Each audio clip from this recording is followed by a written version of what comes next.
안녕하십니까, 박사호입니다. 6월 17일 블라디미르 푸틴 대통령이 우크라이나 사태 발발 이후 가장 중요한 연설을 가졌습니다. 25회 상트페테르부르크 국제경제포럼에서 무려 1시간 15분 동안 연설을 이어갔습니다. 파킨슨병에 간암 등 걸어다니는 종합병원이라고 서구 세계가 조롱했던 푸틴 대통령의 연설은 너무나도 명징했습니다. 발음도 또렷했고 흔들림이 없었습니다.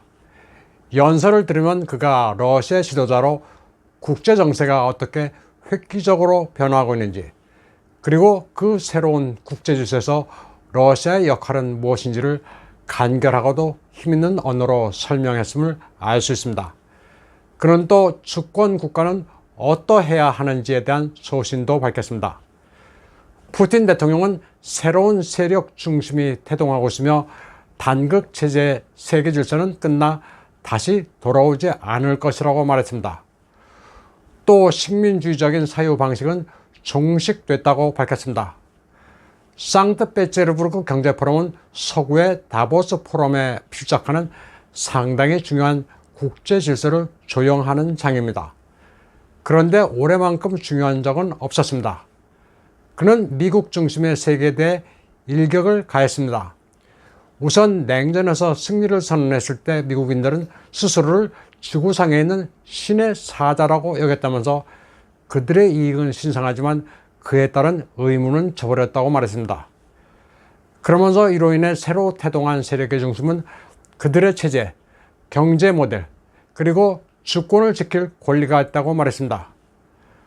푸틴 대통령은 이는 지정학과 글로벌 경제, 기술적 측면에서 진정으로 혁명적이며 구조적인 변화라면서 이런 국제관계의 변화는 근본적이고 핵심적이며 거스를 수 없다고 말했습니다. 또 이런 격동적 변화가 시간이 지나면 그냥 지나가고 모든 게 정상으로 돌아올 것이라고 막연하게 생각하는 것은 실수가 될 것이라고 강조했습니다. 모든 게 옛날 그대로일 것이라고 생각하면 오산이라고 말했습니다. 푸틴 대통령은 또 미국과 동맹국들이 우크라이나 분쟁과 관련해 러시아를 캔슬하려는 캠페인을 벌였다면서 그들은 러시아의 경제와 사회를 파괴하고 해코지를 하려 했다고 말했습니다. 그러나 그들의 제재는 부메랑이 돼 사회 경제적 문제를 악화시켰으며 식료품, 전기료, 연료 가격만 올려놔 서구, 특히 유럽의 삶의 질을 피폐화했다고 말했습니다. 이유는 완전히 정치적 주권을 상실했고 이후에 관료 엘리트들은 엉뚱하게도 누군가의 장단에 춤을 추고 상부에서 지시받는 것이 무엇이든 다 수용하고 있다고 말했습니다. 그리고 이런 행태는 그들 국민과 경제의 피해만 야기하고 있다고 시작했습니다. 푸틴 대통령은 이후에 시민들은 현실과 상식에서 동떨어진 결정의 대가를 치르게 될 것이라면서 제재 한 가지로 인한 손실만 1년에 4천억 달러를 초과할 것이라고 적시했습니다. 푸틴 대통령은 서구 세계가 높은 에너지 가격과 인플레이션을 두고 러시아 탓을 하고 있으며 특히 백악관은 이를 푸틴스 프라이스 하이크라고 하는데 이는 어리석은 짓이라고 일갈했습니다. 읽고 쓸 줄을 모르는 문맹을 겨냥해 퍼뜨리는 악의적 선전이라면서 브레인이 있는 사람이라면 이를 고지고대로 믿지 않을 것이라고 말했습니다. 푸틴은 러시아를 욕하지 말고 자신들을 탓하라고 말했습니다. 또 이유는 재생 가능 에너지원을 맹신하고 러시아와의 천연가스 장기 공급 계약을 벌이는 바람에 지난해 에너지 가격이 크게 올랐다고 시작했습니다. 또 미국과 EU는 팬데믹을 극복한다는 구실로 달러와 유로를 마구 찍어냈다고 말했습니다. EU와 미국 지도자들이 취한 이 같은 정책은 사회 불평등과 분화를 악화시켰다면서 이는 복지라는 관점에서는 물론이고 다양한 구성원의 가치지향 측면에서도 그렇다고 설명했습니다. 푸틴 대통령은 이처럼 현실 그리고 사회 수요로부터 괴리된 정책은 포퓰리즘의 바로, 극단적인 운동의 증가, 심각한 사회 경제적 변화, 저질화로 이어져 가까운 장래 엘리트층의 변화가 일어날 것으로 예측했습니다. 쉽게 말해 정책 실패로 권력 지형의 변화가 일어난다는 겁니다. 푸틴 대통령은 또 기아가 발생하더라도 그것은 러시아의 잘못이 아니라고 못 박았습니다. 그는 미국과 EU가 러시아의 비료와 곡물 수출에 제재를 가하고 있다면서 이게 점증하는 글로벌 식량 위기의 한 원인이라고 말했습니다. 그는 세계 최빈국에서 기아가 발생한다면 이는 전적으로 미 행정부와 EU 관료들의 양심에 달려있다고 했습니다. 식량 공급과 관련된 문제는 최근 몇 달이 아니라 과거 수년간 누적된 것이라면서 남의 비용으로 문제를 해결하는 데 익숙한 자들의 근시안 때문이라고 비판했습니다.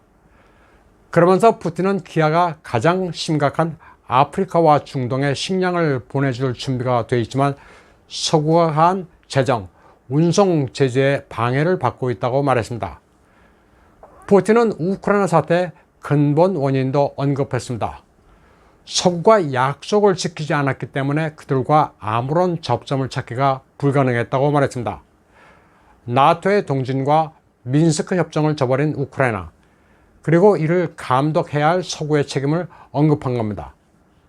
그는 우크라이나 침공이 어쩔 수 없었고 필요했다고 설명했습니다.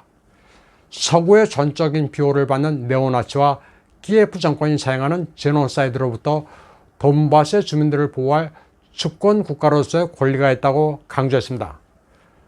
서구는 여러 해 동안 우크라이나를 반러 국가로 변모시켰고 무기와 함께 군사 고문단을 쏟아부었다고 시작했습니다. 서구는 우크라이나 국민들의 민생에는 아랑곳하지 않으면서 러시아를 직접 겨냥한 교두보를 만들어 도발을 조장하고 증오와 러소포비아를 심는 데는 돈을 아낌없이 썼다고 말했습니다. 그러면서 특수군사작전의 모든 목표는 무조건적으로 성수될 것이라고 강조했습니다. 기존 입장에서 타협이나 양보는 절대 없을 것이라고 천명한 겁니다. 푸틴 대통령은 별도의 질의응답에서 이유는 군사동맹이 아니니 우크라이나의 가입에 러시아가 반대할 하등의 이유가 없다고 말하기도 했습니다. 그러면서도 우크라이나가 EU의 반식민지가 되고 있다고 말했습니다. 우크라이나가 EU 회원국 후보로 추천되는데 후보국이 정식 가입에 이르기까지는 10년이 걸릴지 15년이 걸릴지 알 수 없습니다. 회원국이 되든 말든 우크라이나가 언제까지 존재할 수 있느냐는 푸틴의 여유를 알 수 있습니다. 또 우크라이나인들은 달란트가 많아 잠재력이 크다면서 조속히 정상화됐으면 좋겠다는 덕담도 했습니다. 그러나 우크라이나인들은 젤렌스키의 고집으로 난민까지 캐논 파더, 대포밥이 되게 생겼습니다. 동원할 병력이 태부적이어서 폴란드에 지원 요청을 했습니다. 폴란드에 머무르고 있는 18세에서 60세까지의 우크라이나 남성을 송환해달라고 요청했습니다. 쿨레바 외교부장이 요청한 건데 폴란드는 바로 화답했습니다. 폴란드는 자국에 머무르는 우크라이나 남성들에게 공문을 보내 6월 27일까지 난민센터에 와서 자진 신고를 하라고 요구했습니다. 폴란드에서 우크라이나 병역을 기피하면 색출해 구금에 처한 뒤 강제로 보내겠다고 통보했습니다. 폴란드에 두다가 젤렌스키를 방문해 두 나라 간 통합을 논의한 데는 다 이런 이유가 있었습니다. 주권을 팔아넘기니 난민들도 갈 데가 없습니다. 우크라이나는 자유민주주의 국가가 아닙니다. 난민 강제 송환이 세계사에서 그 전례가 있는지 모르겠습니다. 그러면 본론으로 들어가서 푸틴 대통령은 또 21세기의 주권이라는 것은 부분적이 될 수 없다고도 말했습니다. 주권의 모든 요소들이 모두 중요하며 상호 보완적이라고 설명했습니다. 그리고 그 주권의 구성 요소 중 하나가 경제라고 말했습니다. 푸틴은 러시아 경제 발전에 있어 5가지 원칙을 따를 것이라고 설명했습니다. 그 5가지는 개방, 자유, 사회 정의, 인프라 주권, 기술 주권이라고 말했습니다. 그리고 러시아는 스스로 고립되거나 폐쇄형 자급 경제기를 추구하지 않을 것이며 누구라도 거래를 원하는 국가와는 상호 교류를 확대할 것이라고 밝혔습니다. 그리고 그럴 나라는 많다고 말했습니다. 모스크바는 사유 기업을 지원할 것이고 교통망을 건설하고 재정비할 것이라고도 했습니다. 또 사회적 불평등을 해소하고 핵심 기술을 외국 수입에 의존하지 않도록 힘쓸 것이라고 강조했습니다. 푸틴 대통령은 주권 국가는 늘 평등한 동반자 관계를 중시하는 반면 약하고 의존적인 국가는 늘 적이 누군지 찾고 외국 혐오증을 심다가 결국은 독창성과 독립성을 상실하게 되고 맹목적으로 힘센 자기 주인에게 복종한다고 말했습니다. 오늘 방송은 여기까지 하겠습니다. 시청해주신 여러분 감사합니다.